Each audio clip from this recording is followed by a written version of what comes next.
할렐루야. 예, 감사합니다. 오늘 사모님 기도하신 대로 우리가 신앙의 농사를 잘 지어야겠습니다. 우리가 이제 새벽 예배 또 주일 예배 때 묵상하고 있는 고린도전서 말씀에도 하나님의 사역자들을 농부에 비유하는 말씀이 있었습니다. 나는 심었고 아볼로는 물을 주었을 때 자라나게 하시는 이는 오직 하나님이시니라. 심는 자나 물을 주는 자는 아무것도 아니지만 자라나게 하시는 하나님의 은혜가 크도다. 하나님께서 자라나게 하십니다.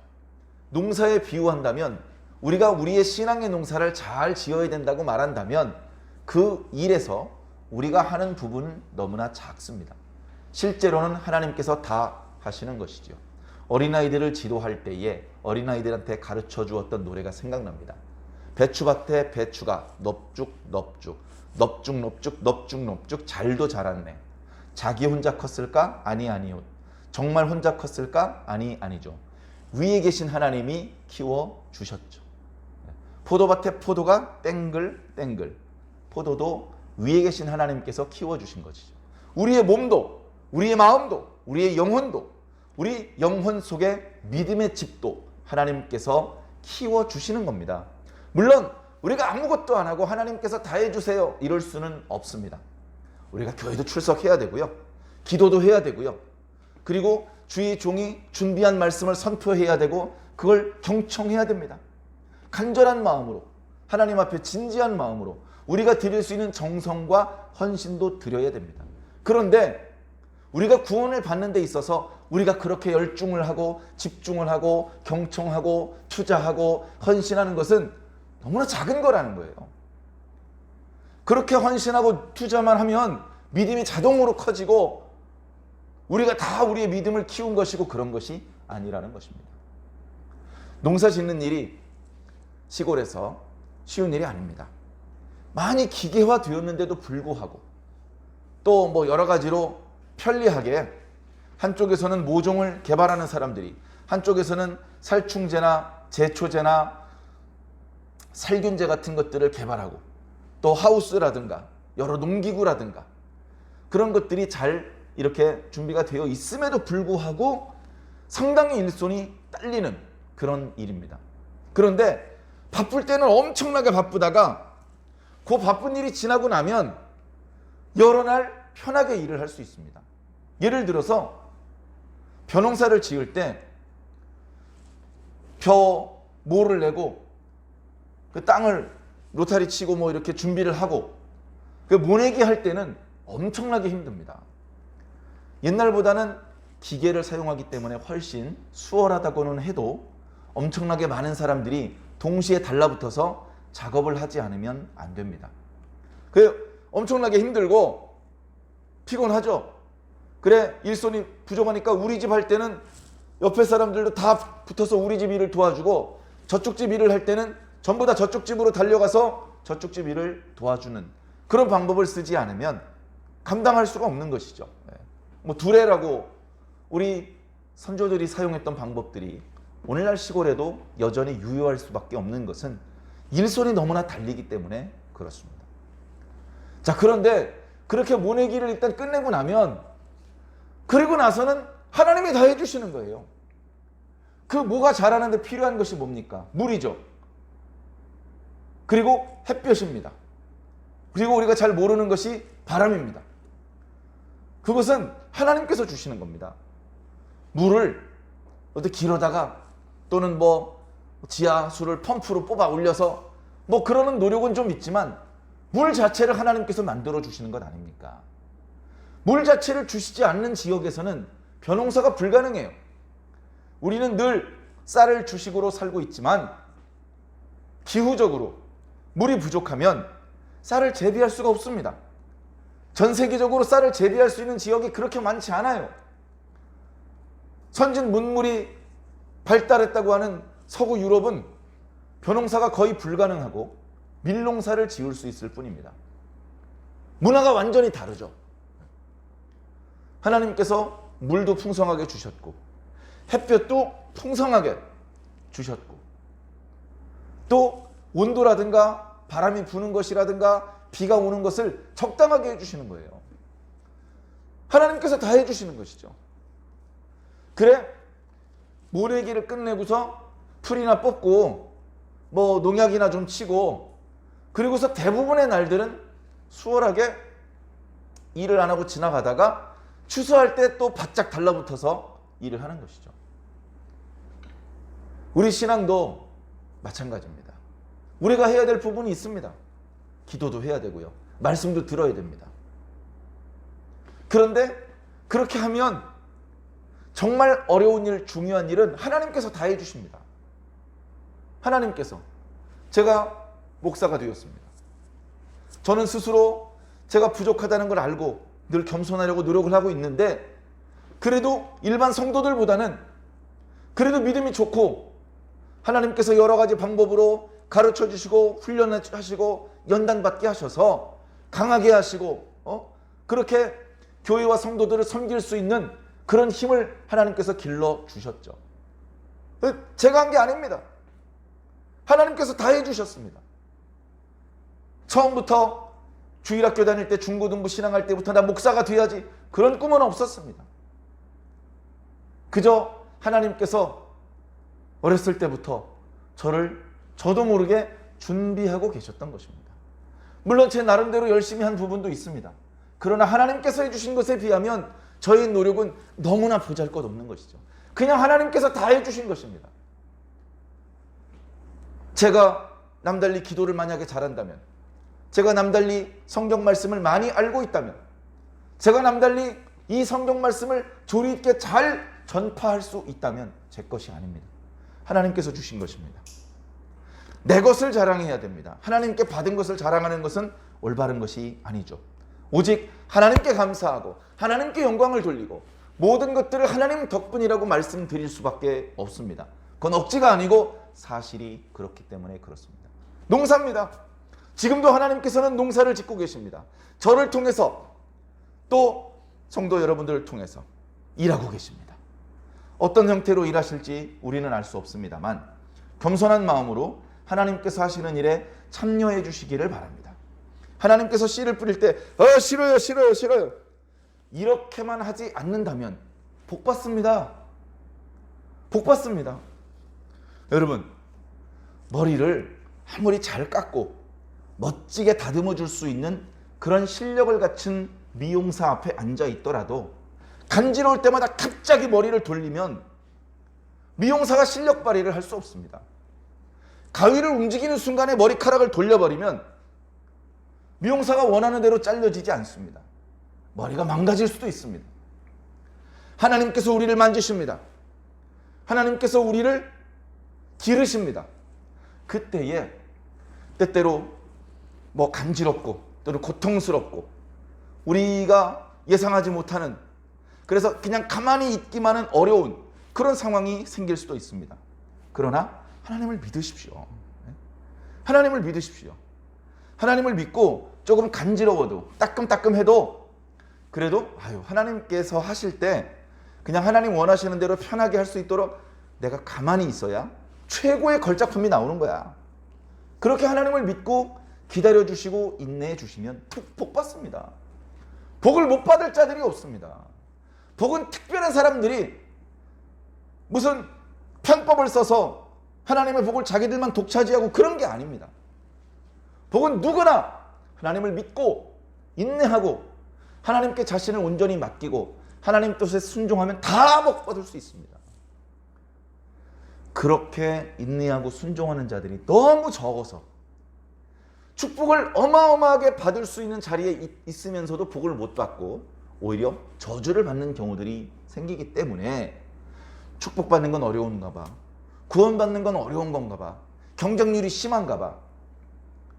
멀쩡하게 구원받을 수 있는 사람도 일부러 천국에 자리가 부족해서 강제로 잘라내시는 분이 아닙니다. 얼마든지 예수 그리스도를 믿으면 구원받을 수 있습니다. 우리들의 믿음을 점검해 보시기를 부탁드립니다. 하나님, 천국의 자리가 충분히 준비되어 있나요? 하나님 능력은 충분하신가요? 그런 거 의심하지 말고 내가 하나님을 얼마나 사랑하는지, 내가 하나님을 얼마나 믿고 있는지, 하나님께서 나를 천국 백성 만들기 위해서 지금 농사를 짓고 계신데 하나님께서 사실은 다 해주시는 건데 내가 하는 노력은 그냥 미미한 것뿐인데 그 미미한 것도 소홀히 한다면 곤란하지 않을까, 그런 생각을 해봅니다. 자, 이런 게 있습니다. 인생을 살다 보면 힘든 상황이 있을 수 있습니다. 계속 해피한 상황만 연속되지는 않습니다. 어쩌면 어려운 시간이 더 길 수도 있습니다. 어려운 과정이 있습니다. 그 어려운 과정에 우리는 하나님의 도움을 구합니다. 자, 그런데 이 어려운 과정이 왜 생겼는지를 생각해 봐야 됩니다.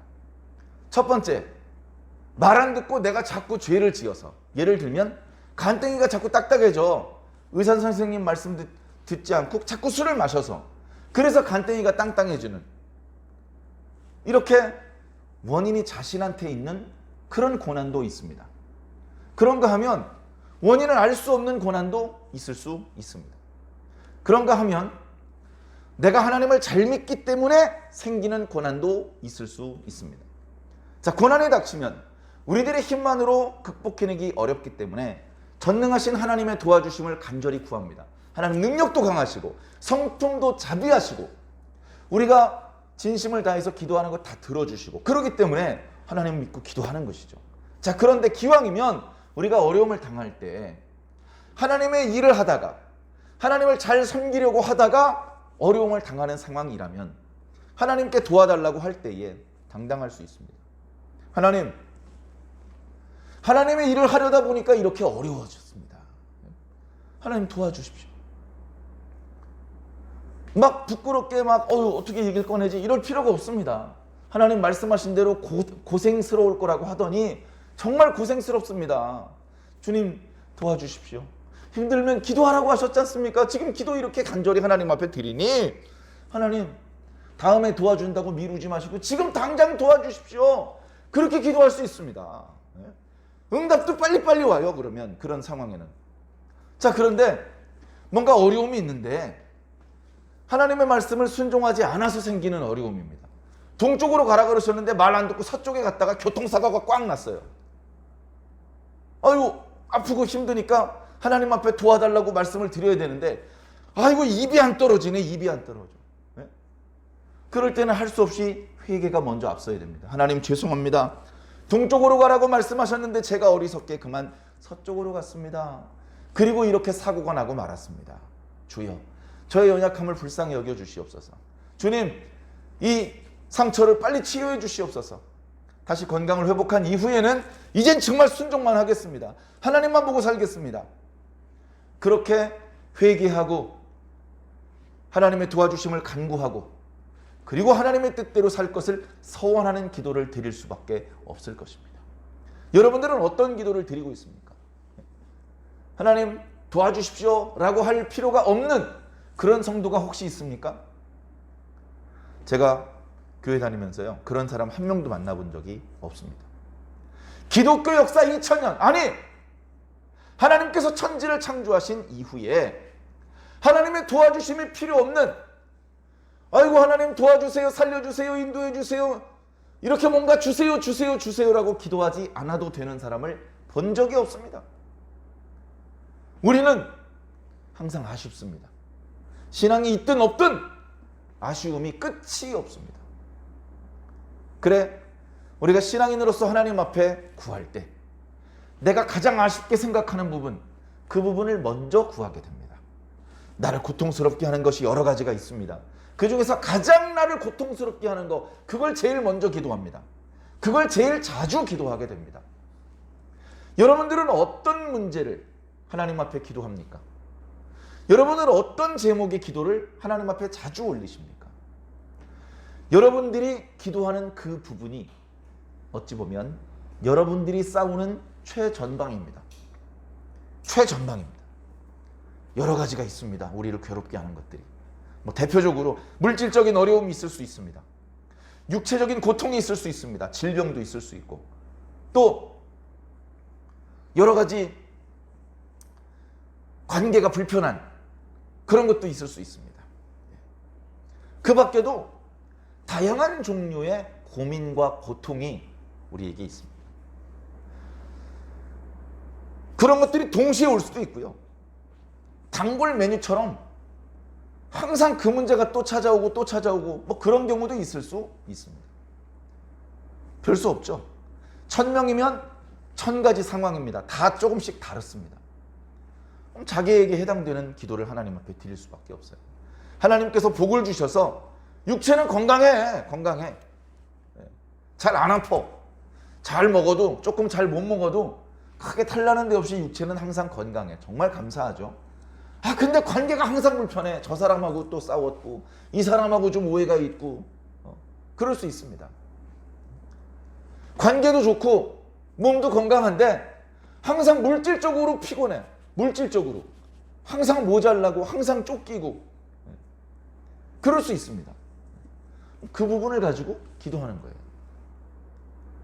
사랑하는 성도 여러분, 우리가 고린도전서 말씀 묵상을 지금 새벽 예배 때, 주일 예배 때 하고 있지 않습니까? 사도 바울이 고린도 교회에 여러 가지 문제가 있다는 이야기를 듣고 그 여러 가지 문제에 대해서 권면하고 조언을 하는 그런 내용으로 고린도전서 말씀이 기록되었습니다.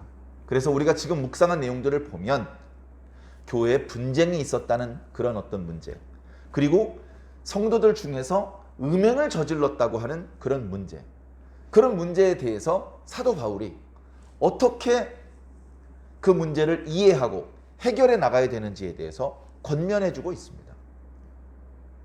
그러니까 그들은 그런 분쟁하는 문제가 그들의 영적 전선에서, 영적 싸움, 영적 전쟁이죠. 그 전쟁의 최전방입니다. 최전방. 지금 현재 격렬히 싸움을 일으키는 엄청나게 강하게 부딪혀오는 그런 최전방이죠. 그런 부분을 해결해야 됩니다. 지면 안 됩니다. 이겨야 됩니다. 물리쳐내야 됩니다. 쫓아내야 됩니다. 그런데 고린도 교회는 그렇게 교회 내 분쟁의 문제, 음행을 저지른 범죄를 처리하는 문제, 우상의 제물을 먹는 문제, 부활에 대한 오해, 뭐 이런 문제들이 있습니다. 그리고 오늘 우리가 읽은 신명기 7장 말씀에 보면 이제 이스라엘 백성들이 잠시 후 하나님의 명령에 따라서 요단강을 건너가서 차지하게 될 가나안 땅, 거기서 여러 가지 문제들이 있습니다. 이스라엘 백성들보다도 훨씬 숫자가 많고 강력한 7족속이 기다리고 있거든요. 그들과 싸워야 됩니다. 아주 수월하지는 않을 것입니다. 하나님의 도움이 없다면 오히려 패색이 짙은 그런 전투가 그들을 기다리고 있습니다. 상당히 부담스럽고 근심스러운 상황입니다. 그뿐만이 아니라 그 전쟁에서 승리한다 하더라도 그들로 하여금 영적으로 나쁜 영향을 받을 수 있습니다. 왜냐하면 그들에게는 하나님께서 아주 가증하게 생각하는 이방 문화, 우상 숭배 문화가 가득합니다. 그런 이방의 풍습과 우상 숭배 문화를 완전히 척결하지 않고 용인했다가는 그 이방 문화가 이스라엘 백성들을 오염시킵니다. 오늘 새벽 예배 때 음행의 범죄를 방치시키는 것은 떡덩이에 탁이 났는데, 곰팡이가 났는데 그걸 얼른 뜯어내서 나머지 떡을 보존시키지 못하고 방치시켜서 그 곰팡이가 떡 전체로 퍼뜨려서 전체를 다 못쓰게 만드는 것과 같다. 그것과 마찬가지로 그 이방의 잘못된 문화, 우상 숭배 문화를 뭐 저 몇 사람 되지도 않는데 뭐 괜찮겠지, 이렇게 안일하게 생각을 했다가 그것들이 이스라엘 백성들의 올무가 되고 옆구리의 가시가 되어서 결국은 이스라엘 백성들을 괴롭히고 정체성을 흔들고 하나님을 분노하게 만들어서 갑자기 진멸되는 재앙을 만나게 될 수도 있다는 것입니다. 이렇게 시대마다 상황마다 하나님의 백성들을 위협하는 도전들은 다양하게 있습니다. 그 도전들에 대해서 지혜롭게, 때로는 단호하게 조치를 취해야 합니다. 그래, 오늘 새벽에 말씀드렸던 것처럼 음행의 문제에 대해서 단호하게 조치를 취해라. 세상의 모든 죄인들과 등지고 살 수는 없지만 교회 안에 있는 형제들 중에서 범죄하는 일이 있다면 그걸 묵인해서는 안 된다. 가벼운 범죄라면 경고해야 되고 회개를 시켜야 되고, 그래도 말을 듣지 않으면 할 수 없이 출교를 시켜야 된다. 그런 단호한 조치를 해야 나머지 신앙 공동체 구성원들이 다치지 않을 수 있다. 오늘 말씀도 유사한 것이네요. 이방의 풍속에 대해서 너희들은 철저히 그것을 무너뜨려라. 우상 숭배의 문화를 무너뜨려라. 그들이 만들어 놓은 단을 허물어라. 그들이 만들어 놓은 우상들을 도끼로 찍어버리고 불태워버리고 완전히 제거해버려라. 그 이방 사람들하고 너희들하고 비슷해져 버리면 안 된다. 구별되어야 된다. 너희는 달라야 된다. 너희는 하나님의 백성이다. 너희는 저 이방 풍속이 아니고 하나님의 규례를 따라 살아야 된다. 그래야 하나님의 백성으로서의 신분을 유지할 수 있다. 이거 아주 중요한 말씀이니까 판서를 하면서 말씀드리겠습니다. 자, 하나님의 복.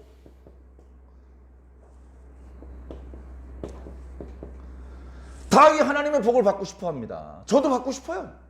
여러분 받고 싶죠? 하나님의 복이 필요 없는 사람이 어디 있습니까? 이 복 속에 질병의 치유도 있고요. 가난을 풍성한 것으로 채울 수 있는 능력도 있고요. 마음의 평안도 있고요. 영적인 구원 다 좋은 거 여기 다 있어요. 이걸 받아야 됩니다. 이걸 받는 방법에 대해서 오늘 신명기 7장에 사실은 말씀해 주고 있는 거예요. 신명기 6장, 7장 너무 중요합니다. 8장 안 중요해도 중요하죠. 신명기 말씀에는요, 4장부터 저 뒤에까지 이제 모세를 통해서 하나님께서 계명을 백성들한테 주시는데, 왜냐하면 지금 현재 모압 평지에 모여 있는 이스라엘 백성들은 과거 시내산에서 하나님과 언약을 맺었을 때 너무 어렸거나 그때 태어나지도 않았던 사람들이기 때문에 그들에게 다시 한번 하나님의 말씀을 제시해 주어서 그 말씀을 근거로 하나님과 언약을 체결하게 만들기 위해서 그렇습니다. 그게 먼저예요. 하나님과 관계가 확실하게 연결되지 않았는데 무턱대고 요단강 건너가면 다 죽는 겁니다. 아무리 급해도 빨리 가고 싶어도 먼저 하나님과 관계가 완전히 끊을 수 없는 언약의 관계로 연결되어 있어야 됩니다. 계약서에 사인부터 해야 된다는 거예요. 그 계약서를 먼저 읽어봐야 될 거 아닙니까? 그 계약서의 내용이 10계명부터 시작된 하나님의 율법, 규례, 명령의 말씀인데 그 말씀을 이제 모세를 통해서 주실 때 구체적으로 자 잘 들어 1조 1항은 뭐고 1조 2항은 뭐고 2조 1항은 뭐고 이런 구체적인 율법을 전수해 주기 전에 지금 6장, 7장, 8장 이렇게 앞부분에 한 11장까지는 율법을 하나님께서 왜 주시는지, 율법을 지키면 어떤 유익이 있는지, 율법을 지키지 않으면 어떤 손해가 있는지 이런 것들에 대해서 먼저 알려주시는 거예요. 먼저 알려주시는 거예요. 그래서 이 말씀을 잘 읽어야 되는 겁니다. 과거 이스라엘 백성들의 입장으로 표현하자면 모세를 통해서 주시는 말씀을 잘 들어야 돼요. 모세는 이제 이 말씀 가르쳐 주고요. 이스라엘 백성들의 눈에서 사라집니다. 예? 말씀을 선포해 주었던 사람은 사라져요. 이사야도 지금 없습니다. 모세, 엘리야 없고요. 심지어 예수님도 없습니다. 말씀을 전파해 주었던 사람은 사라지고 말씀만 남아요. 말씀이 남아요. 그 말씀을 놓치면 안 돼. 그러니까 전파해 주실 때 잘 들어야 되는 거예요. 전파해 주시는데 하나님께서 너희에게 복 주기를 원한다. 하나님은 너희를 사랑하신다. 너희 조상들과 맺으셨던 언약을 지키는 걸 원하신다. 너희들이 이뻐서 순종 잘해서 너희들의 숫자가 많아서 그래서 복 주는 게 아니야. 너희들은 오히려 다른 민족보다 가장 적은 민족이잖아. 그런데도 불구하고 하나님께서 너희들에게 복을 주시려는 이유는 하나님께서 너희를 사랑하시고 너희 조상들과 맺었던 언약을 지키고 싶어 하시기 때문이니 겸손한 마음으로 복을 주시는 하나님께 감사하고 하나님을 기쁘시게 해서 하나님께 복을 받을 수 있는 자격을 잘 유지해서 그 자격을 잃어버리면 복을 못 받게 되니까 그 자격을 잘 지켜내서 계속 복을 받아라. 계속. 오늘만 복 받지 말고 내일도 복 받고 내년에도 복 받고 영원히 계속해서 복을 받으라는 겁니다. 얼마나 감사합니까? 얼마나 감사합니까? 자, 하나님의 복을 받는 방법이요. 하나님의 복은요. 하나님 백성이기만 하면 그냥 복 주십니다. 너 누구야? 저 하나님 백성인데요. 아, 그럼 복 받아. 이게 하나님의 기준이고 원칙입니다. 쉽잖아요. 어렵습니까? 하나님 백성 중에서도 유다 지파는 복 받고 에브라임 지파는 안 돼, 이런 거 아니고요. 남자는 복 받고 여자는 안 돼. 어른은 되고 꼬맹이는 안 돼. 한국 사람은 되고 일본 사람은 안 돼. 그런 게 아니라고요. 너 누구야? 하나님 백성인데요. 그럼 복 받아. 너 누구야? 예수님 제자인데요. 아, 그럼 천국 가. 너 누구야? 성령 받은 사람인데요. 그럼 영생 얻어. 하나님의 복은 차별이 없습니다.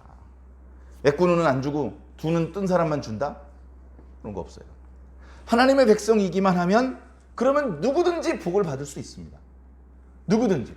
우리가 예수를 믿으면 구원받는다. 그것도 누구든지 주의 이름을 부르는 자는 구원을 얻으리라. 누구든지예요. 누구든지. 얼마든지 많은 사람도, 이 세상 모든 사람도 하나님의 복을 받을 수 있고 구원을 받을 수 있습니다. 조건은 뭐냐? 네가 하나님의 백성이 되기만 하면 돼. 자, 하나님의 백성이 되는 방법은 뭐냐? 하나님의 백성이 되는 방법은요, 크게 두 가지로 말씀드릴 수 있겠습니다. 하나님의 말씀, 뭐 이제 모세오경이니까 계명이라고 한번 해볼까요? 계명. 이 계명을 잘 듣고 순종하면 됩니다. 순종. 그런 말 있죠? 너희 나를 스승이라고 하면서 내 가르침을 듣지 않고, 너희 나를 왕이라고 하면서 내 명을 따르지 않고, 너희 나를 지혜라고 하면서 내가 시킨 대로 하지 아니에요. 그런 거예요. 여러분, 우리가 예수님 제자라고 우기면서 마귀가 시키는 대로 하면 무슨 예수님 제자입니까? 그게 마귀 제자죠. 내가 그리스도인이라고 하면서 교회는 안 가고 맨날 절에 가면 불교 신자지, 그게 무슨 그리스도 신자입니까? 그죠? 우리가 하나님의 백성이라면 하나님 말씀을 들어야 되고, 우리가 하나님의 백성이라면 하나님 아닌 다른 것들은 쳐다도 안 봐야 됩니다.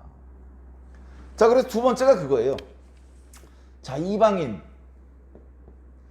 그들의 우상, 이방인과 자기를 구별해야 돼. 구별해야 돼. 구별. 이방인하고 나는 확실히 달라야 돼. 비슷비슷하면 안 돼. 하나님께서 도끼를 들고 계셔요. 탁 잘라가지고 저쪽 편은 불태우고 이쪽 편은 집으로 가지고 들어가실 거예요.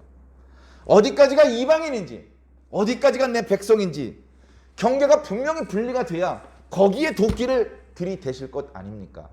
근데 이렇게 보니까 이건 이방인도 아니고 하나님의 백성도 아니고 반반 섞였는데 이거 어떻게 어디다 도끼를 대야 돼? 그렇게 섞이면요, 그냥 이방인으로 간주되는 겁니다. 순도 높은 순결한 그리스도의 신분, 그런 하나님께 온전히 속한 자들만 하나님의 복을 받는 거예요. 그러니까 이방인하고 자기를 구별해야 됩니다. 이방인하고 자신과 차이를 두어야 돼요. 이방인이 하는 걸 흉내내면 안 됩니다. 야, 이방인들 저 옷 입는 거 보니까 야, 멋있는데? 이방인들 이렇게 화장하는 거 보니까 화려한데? 이방인들 음식 먹는 거 보니까 어우, 향기가 좋아 보이는데? 그런 거 흉내내면 하나님의 백성이 더 이상 아니다. 하나님의 백성이 아니면 하나님의 복은 없다. 복이 없으면 저주가 있다. 성경은 그렇게 어려운 것은 아닌 것 같습니다. 자, 그리고 우상, 이방인들의 우상이죠. 이방인들의 문화, 이방인들의 종교죠. 근데 이 우상 숭배의 문화는 하나님께서 가증하게 생각하시는 거예요. 가증하게 생각하는 거예요. 이 가증하다는 표현은 우리가 일상적으로 잘 쓰지 않는 건데요. 뭐 예를 들어서 설명을 해보겠습니다. 뭐 볼펜을 가지고 열심히 공부를 하다가 볼펜을 다 썼어요. 그러면 이제 볼펜을 버리겠죠? 아이고, 그동안 고생 많았다. 너 덕분에 공부 열심히 했다. 그리고 버리면 됩니다. 그런데 그 볼펜에 똥이 묻었다고 생각해 보세요. 똥. 냄새가 나고 아주 더럽습니다. 그럼 어떻게 하겠습니까? 그동안 고생이 많았다 이렇게 하겠습니까? 아이고 더러워. 아이고. 저 멀리 집어 던질 겁니다. 그리고 얼른 손을 씻고 그 더러운 것이 던져진 곳, 냄새나는 곳은 가까이 가려고도 안 할 겁니다. 하나님께서 가증히 여긴다는 것은요, 그냥 이제는 잉크가 안 나오니까 버려야지 이런 게 아니고 아주 극도로 미워하신다는 것입니다. 하나님께서 싫어하시고 미워하시는 것을 네가 사랑하면 어떻게 되겠니? 이게 우상이야. 하나님께서 이 우상을 진멸시키길 원하셔. 근데 이걸 내가 소중하게 내 품에 넣었어. 그럼 나도 진멸되는 겁니다.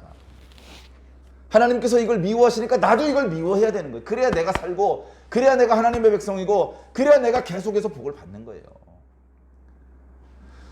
우상은 완전히 분리. 우상하고 우리는 하나가 되면 안 됩니다. 우상 쳐다보지 마세요. 우상 그냥 보이는 족적 박살을 내서 뒤에 오는 사람은 그게 원래 어떤 형태였는지 알 수도 없게 박살을 내버려야 됩니다. 원래 제단이 어떤 형태로 쌓여져 있는지 뒤에 있는 사람은 짐작도 할 수 없게 허물어 버려야 됩니다. 나무로 이렇게 여자의 형상으로 우상을 만들었어요. 가슴도 크고, 어떤 우상은요 여성의 가슴이 막 10개씩 달려 있습니다. 풍요의 상징, 다산의 상징. 그거 저 뒤에 쫓아오는 사람은 구경할 수도 없게 도끼로 다 찍어버려. 가루를 내버려, 가루를. 그렇게 우상을 완전히 타파하라. 때려서 박살내버리라는 겁니다. 이 방법이 복받는 방법이라는 거예요. 음행을 저질렀어. 뭐 그럴 수도 있지. 용인하지 말고 곧바로 처리를 해라. 조치를 취해라. 이방인이 저기 살아? 그러면 그 이방인을 그 땅 밖으로 몰아내라. 그 집에 우리 딸을 시집 보내고 그 집 딸을 우리 며느리로 들이고 이런 짓 하지 말고 선을 그으라고. 선을. 그들을 불쌍히 여기지도 말고, 그들과 언약을 체결하지도 말고, 그들과 결혼하지도 말고. 왜? 그들에게는 하나님께서 극도로 싫어하시는 것들이 있어. 그러니 그들과 너희 사이에 거리를 두어. 거리를 두어라. 잘못하면 저 가증한 자들이 하나님의 진노를 뒤집어 쓰다가 불똥이 너한테 튀기면 안 되니까 너 멀찍이 서 있어라. 여러분, 우리가 자녀를 기를 때 물가에, 벼랑에 가까이 가면 어떻게 합니까? 얘 뭐하니? 야야야, 거기 가지마! 거기 위험해. 다쳐 떨어져, 물에 빠져. 야, 거기 불 있어. 거기 날카로운 칼 있어. 위험한 것들이 있으면 어떻게 합니까? 내버려 둡니까? 뭐 지 팔자지 뭐. 그리고 내버려 둡니까? 가만히 있자. 지금은 바쁘니까 1시간 있다가 주의를 줘야지. 이렇게 합니까? 당장 가서 조치하는 거예요. 당장 가서. 당장 가서 조치를 취하는 겁니다. 하나님의 백성이 이방 사람들과 언약을 체결하고 그들을 불쌍히 여기고 그들을 살려주고 그들이 가지고 있는 문화를 받아들입니다. 그러면 그런 죄를 저지른 하나님의 백성까지 끊어서 버려야 되는 거예요. 왜? 이 누룩이 떡 전체를 상하게 할 수 있기 때문에. 하나님께서 미워하시는 것을 같이 미워해라. 그게 하나님의 백성이 되는 방법이고 하나님께 복을 받는 방법이다. 말씀 어렵습니까? 별로 어렵지 않아요. 하나님의 뜻대로 살면 됩니다. 자, 하나님의 백성이 이렇게 하나님의 복을 계속해서 받고 있음에도 불구하고, 그럼에도 불구하고 또 걱정스러운 일, 또 부담스러운 일, 이런 게 찾아와요. 그래서 야, 이런 문제는 한 번도 풀어본 적이 없는데 하면서 또 하나님을 찾을 수밖에 없는 그런 상황이 와요. 그런 상황이 와도 일단 하나님께 기도할 수 있다는 것 자체가 엄청난 행복입니다. 너희들이 심중에 아마 그런 생각을 할 거다. 야, 저 어떡하지? 저 요단강 건너편에 7족속이 살고 있는데 센 놈만 7족속이야. 7족속이 살고 있는데 그들은 우리보다 숫자가 많아. 그들은 성벽을 짓고 그 속에 들어가 있어서 수비도 잘해. 성벽이 2중 3중이래. 그들은 키도 크대. 그들은 병사들의 숫자도 많대. 그들은 들고 있는 무기가 아주 현대적인 무기래. 그들은 때때로 장수와 장교와 사병들이 훈련을 한대.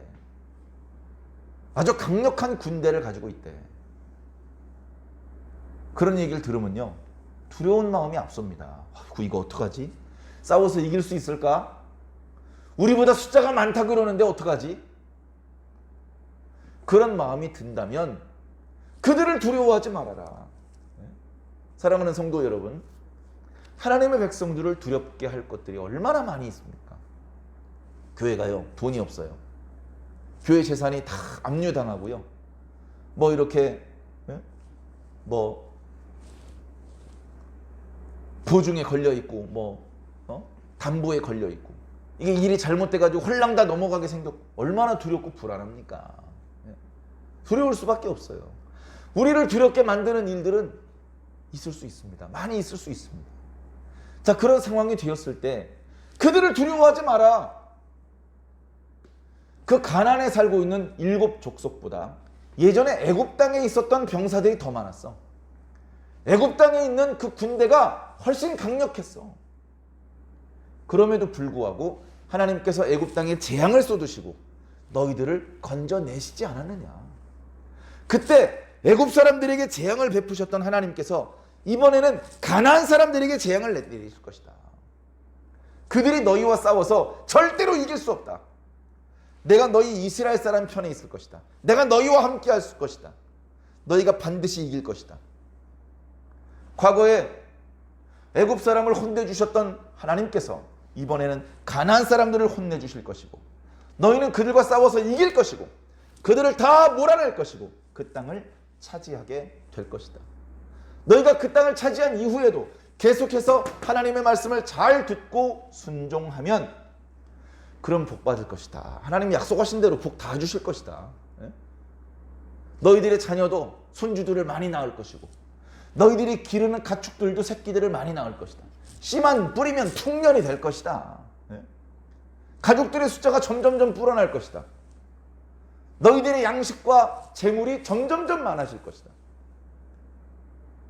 저 이방인들 중에서도 풍년을 만나겠지만 풍년이 되었을 때 그 이방인들보다 너희들의 풍년이 훨씬 크게 하실 것이다. 하나님께서 복을 주신다는 겁니다. 하나님의 말씀을 순종하면 복을 주신다. 무슨 복 받고 싶어? 건강? 줄게. 돈? 줄게. 또 뭐 필요해? 땅? 줄게. 원하는 거 다 주십니다.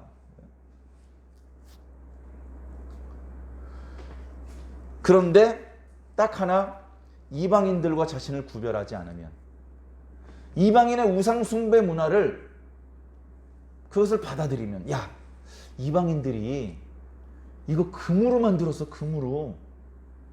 야, 이거 우상은 깨트리지만 이거 금은 아까운데? 그런 거 아까워하지 마라. 그거 탐하지 마라. 다 불질러 없애버려라. 야, 이거 너무 아깝잖아. 금인데. 이런 생각을 가지는 순간 하나님의 자녀의 자격이 박탈되고 하나님의 복을 더 이상 받을 수 없게 되는 것입니다. 저는요, 하나님의 복이 너무 좋아요. 하나님 복 받고 싶습니다. 여러분들도 하나님의 복을 간절히 사모하시기 바랍니다. 막 하나님의 복을 받고 싶기를 바랍니다. 영적인 복이에요. 이 복은 그냥 돈을 말하는 게 아닙니다. 영적인 복입니다. 영적인 복. 야곱이 하나님의 복을 사모했어요. 하나님의 복이 자기 아버지의 입술을 통해서 나온다는 걸 알았어요. 그래서 정말 아버지에겐 죄송하지만 아버지를 속였어요. 형인 것처럼 행세를 했습니다. 그리고서 복을 받았어요. 그건 아버지의 복이 아니고 하나님의 복을 받은 거예요. 그리고서 야곱이 숨었습니다. 그리고서는 에서가 왔어요. 야곱이 다녀간 건 모르고 에서가 아버지에게 음식을 대접합니다. 그러면서 자기에게 아까 말씀하신 대로 복을 달라고 합니다. 그랬더니 이삭이 떨어요. 벌벌벌 떱니다. 아니, 이게 어떻게 된 일이냐? 조금 전에 나는 이미 축복을 다 쏟아부어 주었는데 아까 그 녀석은 누구냐? 네가 지금 에서라면. 그랬더니 에서가 동생이 장난질한 것을 알고 야곱이 잔꾀를 부려서 장난질한 것 같습니다. 아버지, 그러지 마시고 저에게 더 큰 복을 주십시오. 하나님의 복을 빌어주는 게 장난입니까? 장난이 아니죠. 그래 이삭이 이야기를 합니다. 하나님의 복은 이미 야곱에게 다 갔다. 너한테 줄 게 없다. 그래도 복을 빌어주세요. 우니까 그 머리에 손을 얹어놓고 기도를 하는데 그 내용이 축복의 내용이 아니에요. 오히려 저주에 가까운 내용이에요. 안정된 곳에 살지 못하고 이리저리 방황하며 돌아다니게 될 것이다. 그게 무슨 축복입니까?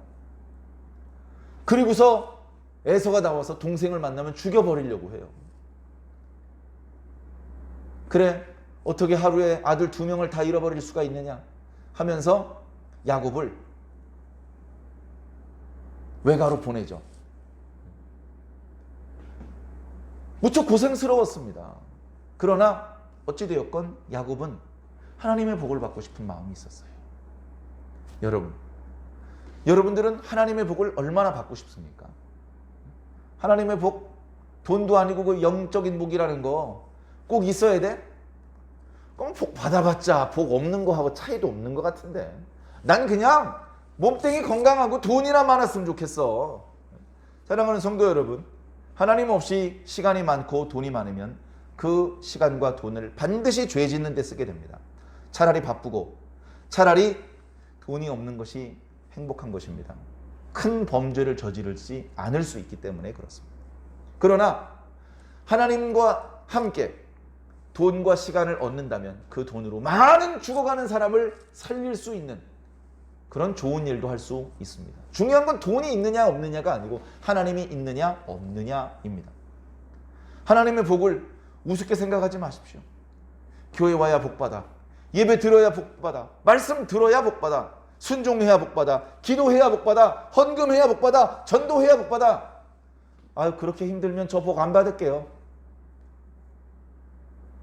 그렇게 힘들면 저 그냥 복 안 받을게요. 저 지금 이미 많이 받았어요. 저 그럭저럭 살만해요. 그런 마음이고 그런 생각이라면 하나님 앞에 와서 무릎을 꿇을 수가 없죠. 하나님이 쪼만해 보이는데, 하나님이 쪼만해 보이고 만만해 보이는데 그 하나님 앞에 무릎을 꿇겠습니까? 하나님이 커 보여야 돼요. 하나님이. 믿음의 크기는 하나님의 크기입니다. 하나님이 커 보이는 사람은 왜 하나님이 커 보이냐 하면 마음속에 믿음이 크기 때문에 그렇습니다. 믿음의 눈으로 하나님을 보아야 되고 이웃을 보아야 되고 세상을 보아야 정확히 볼 수 있습니다. 내가 엉뚱한 것을 크게 보면, 금덩어리를 크게 봐. 내가 아무리 봐도 하나님보다 금덩어리가 더 크네. 그러면 할 수 없이 그 금덩어리를 끌어안고 물에 빠져서 죽어야 됩니다. 그 물에 빠지지 않고 살아나려면 금덩어리를 내려놓아야 됩니다. 그렇다고 하나님 믿으려면 다 거지가 되어야 되느냐, 그런 뜻은 아닙니다. 금덩어리를 움켜쥐면서 그러면서 하나님을 훨씬 더 크게 볼 수도 있습니다. 이삭이요 부자였습니다. 야곱도 부자였습니다. 아브라함도 부자였죠. 욥도 부자였습니다. 보아스도 부자였습니다. 부자이면서 하나님께 축복받고 하나님께 그 믿음을 인정받았던 의인들이 적지 않습니다. 부자가 되고 싶으시면 그런 부자가 되십시오. 재물을 많이 소유하면서도 교만해지지 않고 범죄하지 않고 그 하나님께서 맡겨주신 풍성한 재물을 하나님의 뜻대로 잘 사용할 수 있는 그런 부자, 의로운 부자, 그런 부자가 되십시오. 중요한 것은 돈은 나중 문제입니다. 일단 하나님이 있어야 돼.